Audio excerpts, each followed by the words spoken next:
రామస్వామి వైద్యుడిగా చుట్టుపక్కల గ్రామాలలో ప్రసిద్ధి చెందాడు. అతని దగ్గర ఉంటూ సేవలు చేస్తూ సుధాముడు వైద్యం నేర్చుకుంటున్నాడు. రామస్వామి రోగికి సరిపోయే మందులు ఇస్తూ రకరకాల వస్తువులు తినకూడదని పథ్యం చెప్తుండేవాడు. రామస్వామి వైద్యం సుధాముడికి ఎంతకీ అంతుపట్టక సతమతమవుతూ ఉండేవాడు. ఒకరోజు గురువుగారు, శరీరానికి సమతుల్యమైన ఆహారం కావాలని అందరికీ తెలుసు. ఆహారం సమతుల్యంగా లేకపోతే అనారోగ్యానికి గురి అవుతాం.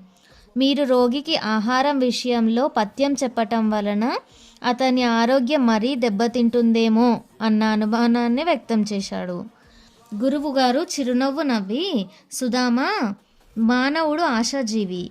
ఏ వస్తువు తినకూడదని చెబుతామో ఆ వస్తువునే తినాలని తహతహలాడుతుంటాడు. ఆ వస్తువును తినాలంటే రోగం తొందరగా నయం చేసుకోవాలన్న ఉద్దేశంతో మందును క్రమం తప్పకుండా వాడి ఆరోగ్యాన్ని సరిచేసుకుంటాడు. పథ్యం చెప్పకపోతే అన్నీ తింటూ మందులు తీసుకోవటంలో అశ్రద్ధ చేస్తాడు.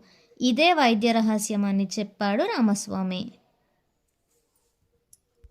రచన కె ధనలక్ష్మి, పార్వతీపురం. నా ఈ వీడియోలు నచ్చినట్లయితే please like, share, subscribe to my channel. Thanks for watching.